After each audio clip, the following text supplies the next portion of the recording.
It's finally here, the last chapter of 2026 for Fairy Tail 100 Years Quest, chapter 201. It's out. Things are insane. The three-way battle between Natsu, Ignia, and Faris actually gets started for the majority of this chapter. We potentially get a tease of Natsu's demon side. Mother Glare and the Calamity of Bloods are gonna start actually doing some stuff, and we might, hopefully, have Loxus boxing soon. This chapter is hype, and I really cannot wait to actually get into this and talk about it with you guys. But before we jump right into things, don't forget to like, subscribe, and hit the notification bell for updates on future videos. Really helps, and it shows you guys enjoy the content I make here on the channel and shows you want to see more. I'm hoping now that we're in this point for the series, I'm hoping that next year we have a bunch of really good fights, as I really don't think we can stretch out some aspects of it any longer and introduce any other twist villains for a good long while if this ends up being the case. So for now, I'm incredibly excited for what happens. So now, let's just jump right into the chapter. Chapter 201 of 100 Years Quest, titled The Three-Way Fight Ignites. Cover image is actually Juvia being drawn to fit within this panel under the water in a swimsuit. First off, Juvia, beautiful, love her. Gray is a lucky man. But now we jump right into the chapter, and we actually start things off with a 2-page full spread of the Black Earth-encased Aldoron, who is still getting destroyed by Natsu's flames, beginning to fall towards the ground, and his core just beginning to crackle off and just yell and scream in pain. As Celine begins to feel the magic that Natsu's giving off, realizing it's Natsu's flame, and he honestly can't tell which one of them is the Dragon God. Which goes to show just how strong Natsu is now that he ingested the power of Ignia upon himself once more and unlocked this new full power form that he's got. But Celine's not one to let this chance egg by, as this fight is dragged on long enough for her as she lunges forward and deals the finishing blow to Aldoron's core, as the last thing she says is, no, Natsu's not like a dragon god, he's more like a dragon demon. And this is a nice nudge and hint at potentially the power of E&D now beginning to come to the surface from Natsu. This is something we can tell from how the flames emitting off of him with the horns on his head for his new form look like, similar to the flames he emitted as E&D. So this is a strong possibility that Natsu will be getting his power of E&D in the future, showcasing that this isn't Natsu's final form, and we'll probably get another step higher before this series officially ends. But, yeah. Celine takes the opportunity, and with the moon in the background, unleashes a powerful moon dragon attack, and in a 2-page spread, we see Aldoron's main body collapse into pieces, as the Wood Dragon God has officially been killed for a second time.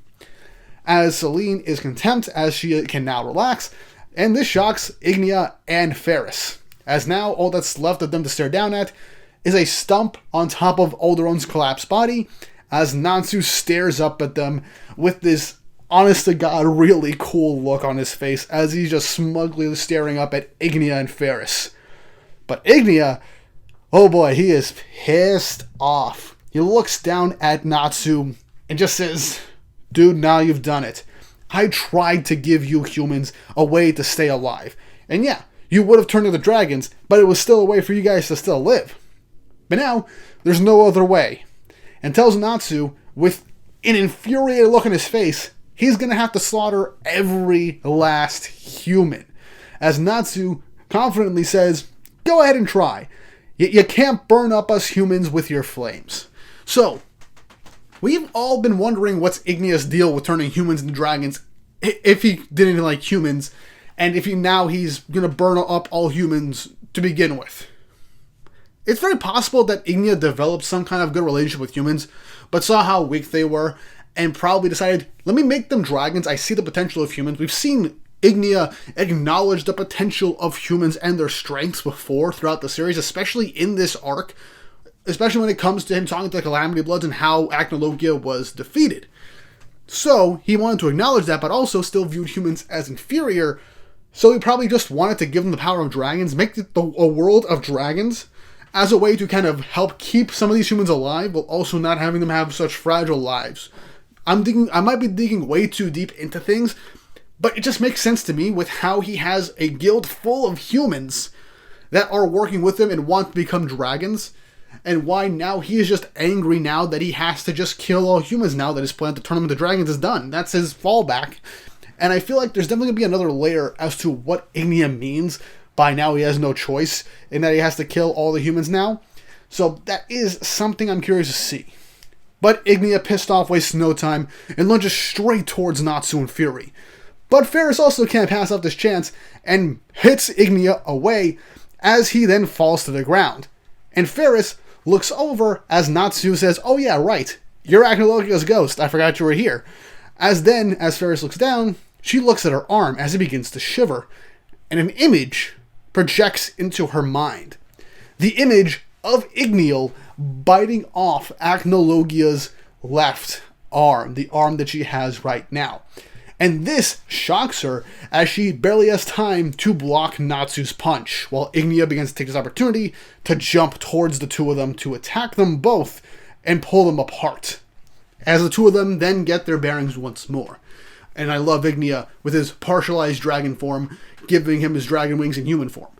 But I'm going to pause again, because this moment of Faris getting that image of Ignia biting off Agnologia's arm proves my theory that a piece of Agnologia's soul is tied within that arm and its magic power. We've seen stuff like magic and souls being tied together. This confirms that a piece of Agnologia is in that arm. A piece of his soul is still in there as the memories bubble up. As back in Tartarus, Ignia was essentially he was giving Agnologia trouble, and Ignia was on the verge of death. It was like his last verge of death, because he was literally just an incarnated soul fighting Agnologia, and he managed to deal a lasting blow by ripping off his arm. Of course, the arm itself that got ripped off would have that as a lasting imprint on it before it was taken.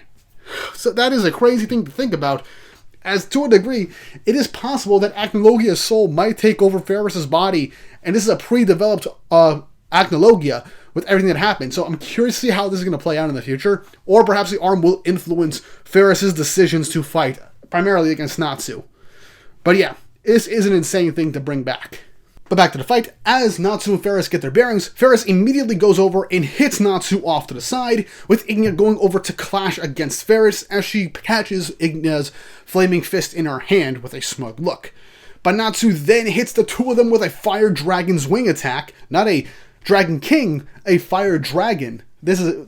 His base attacks are this strong now, as he pushes the two of them away and knocks them out. But all this is doing is giving Faris and Ignia a good time. They're actually starting to enjoy this fight. Ignia, yeah, he's pissed at Natsu, and rightfully so in his mind, for thwarting all of his plans.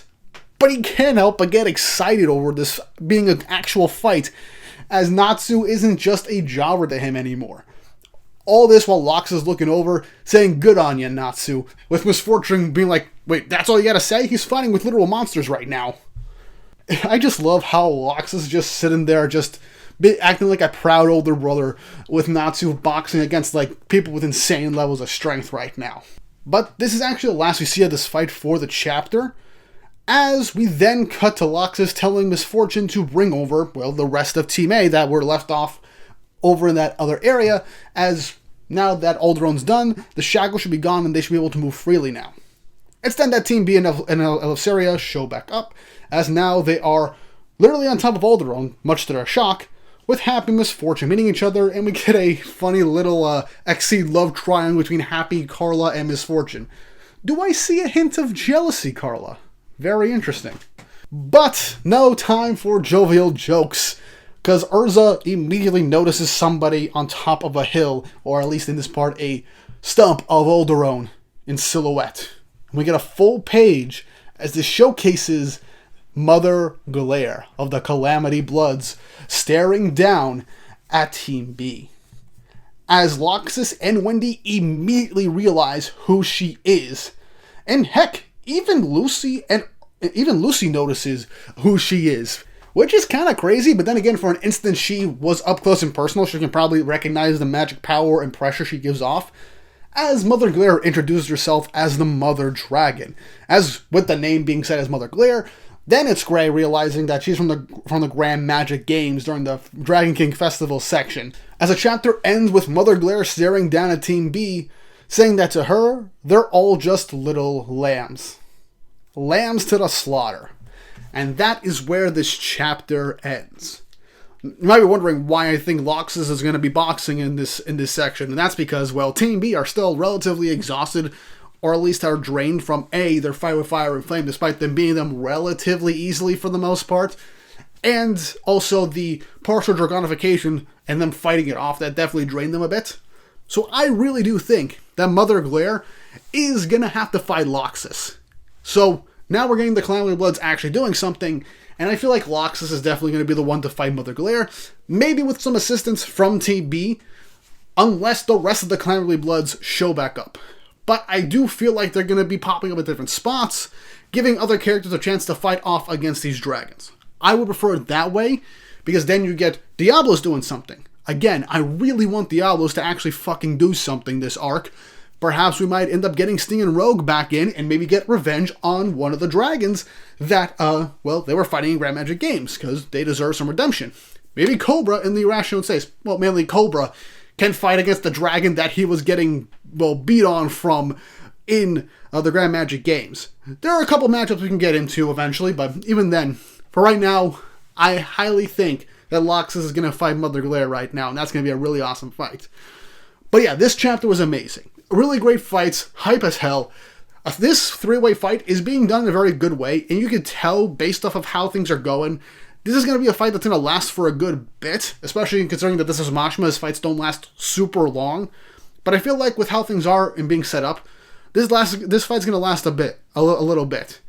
I also like how the arm of Actilogia has like visions of it being triggered by Ignia's power, and it is affecting Faris in this way. So I am looking forward to see how this is going to affect her character and how she fights going forward.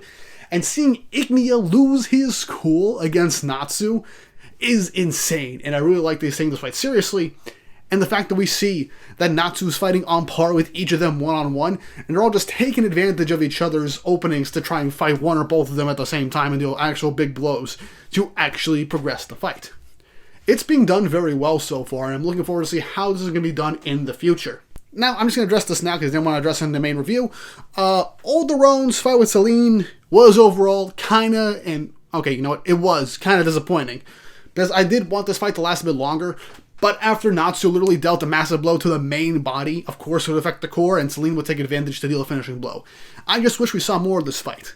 And this is the hopium in me, the copium, that when the anime adapts this part for a season 3, because the material left would end up leading us, this section would be a 3rd season, I really do hope they adapted well and expand this section, give us more moments of Celine fighting Aldoron, because we keep getting teased with Dragon God fights, and they barely last half a chapter for the most part. We just get brief glimpses of them all the time, and it pisses me off. This is the second time this arc where this happened. I might make a whole video on how the Dragon Gods have gotten a bit frustrating, say for Ignia, and Celine to an extent, but that's in a whole other segment.